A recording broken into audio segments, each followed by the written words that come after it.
Hello दोस्तों, SM की पाठशाला में आप सभी का स्वागत है। आपका पेपर काफी नजदीक है, आपका पेपर बाद में भी है, तो ये वीडियो आप लोगों के लिए बहुत इंपॉर्टेंट है। एसएम में 50 मार्क्स में से 15 मार्क्स के आपके एमसीक्यू आते हैं और वो 15 मार्क्स के लिए आप जनरली टारगेट करते हो कि सर मैं अराउंड 20 मिनट्स 25 मिनट्स में कवर कर दूं। मैं तो कहता हूं कि आप इसको 15 मिनट में भी कर सकते हो अगर ये स्ट्रेटेजी आप फॉलो कर लोगे तो, क्योंकि मैंने पिछले बहुत सारे क्वेश्चन देखे हैं जो इंस्टीट्यूट पूछता है केस स्टडी बेस्ड, या इंस्टीट्यूट ने जो सैंपल भी निकाल के रखा है कि कैसे टाइप के हुए क्वेश्चन है, उसको कैसे टैकल करोगे आप सो दैट मिनिमम टाइम में आप मैक्सिमम मार्क्स स्कोर कर दो। 15 में से 15 भी आप ये वीडियो के साथ देख के ला सकते हो। देखो जी, सबसे पहले आपको एक अप्रोच फॉलो करना है, क्वेश्चन टू केस स्टडी। जब भी बड़ा सा केस स्टडी आए ना, तो आप क्या करना, डायरेक्ट पहले पांचों क्वेश्चंस पे कूद जाना। पहले क्या करना, पांचों क्वेश्चंस पे कूद जाना। कभी कभी मैंने देखा है दो क्वेश्चंस, पांच में से दो या तीन तीन क्वेश्चंस डायरेक्ट आंसर आपको दे देंगे, आपको केस स्टडी पढ़ने की भी जरूरत नहीं है। तो आपको क्या मिलेगा, आप डायरेक्ट क्वेश्चन पढ़ना देखना, तो आपको बहुत सारे केसेस में दिखेगा कि आपको डायरेक्ट आंसर आ रहा है। अगर आपने पढ़ा है ऐसा अच्छे से, तो आपको डायरेक्ट आंसर आएगा, केस स्टडी की भी जरूरत नहीं है। ऐसे बहुत सारे एमसीक्यूज आते हैं,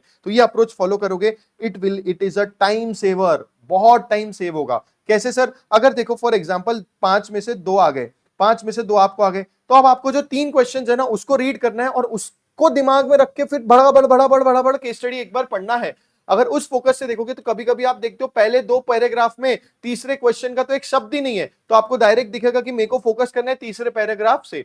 बहुत टाइम कंज्यूमिंग होता है। मैंने अभी एमसीक्यू सेशन लिया था, जो जिसका लिंक डिस्क्रिप्शन है, उसको एमसीक्यू सेशन में भी हमने 7-7 मिनट में एक एक केस स्टडी खत्म कर दिए है। ठीक है जी, तो इट इज वेरी हेल्पफुल। फिर आता है ऑड मैन आउट। चलो आपने केस स्टडी पढ़ ली, ये कर लिया, बट आपको समझ ही नहीं रहा, आपको समझ ही नहीं रहा। तो बहुत बार ऐसा देखा गया है कि कोई भी ऑड वर्ड्स या ये ऐसा कुछ, एक तो भी चारों एमसीक्यू में एक ऐसा चीज डाल के रखा है जो बचे हुए 3 से फिट नहीं बैठ रही, तो वो ऑड मैन आउट से भी आप आंसर निकाल सकते हो। देखो ऑब्वियसली ये तो मैं सबको ही रिकमेंड करता हूं कि आपको कॉन्सेप्ट्स क्लियर रहेंगे तो ये पहले इसमें आपका माल हो। अब मैं तो आपके लास्ट रिजॉर्ट की बात कर रहा हूं, जब आपको कुछ याद नहीं आ रहा, हो सकता है एग्जाम एंजाइटी में ब्लैकआउट हो जाते हैं, इंसान याद नहीं आ रहा, तो ऑड मैन आउट फोकस करना। ऑड मैन आउट से भी मोस्ट ऑफ द केसेस में आंसर सही निकलता है।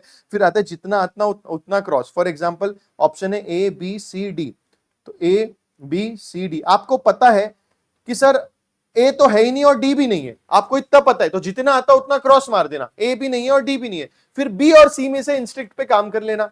फिर बी और सी में से जो भी इंस्टिंक्ट लगा, नहीं यार ये होना चाहिए, और ऑड मैन आउट भी इसमें थोड़ा बहुत लगा सकते हो कि ये होना चाहिए, कि बोले बी है ना थोड़ा बहुत ए से मैच हो रहा है, तो बोले फिर बी को हटा देते सी आंसर रखते हैं, क्योंकि ए थोड़ा बी थोड़ा बहुत ए से मैच हो रहा है।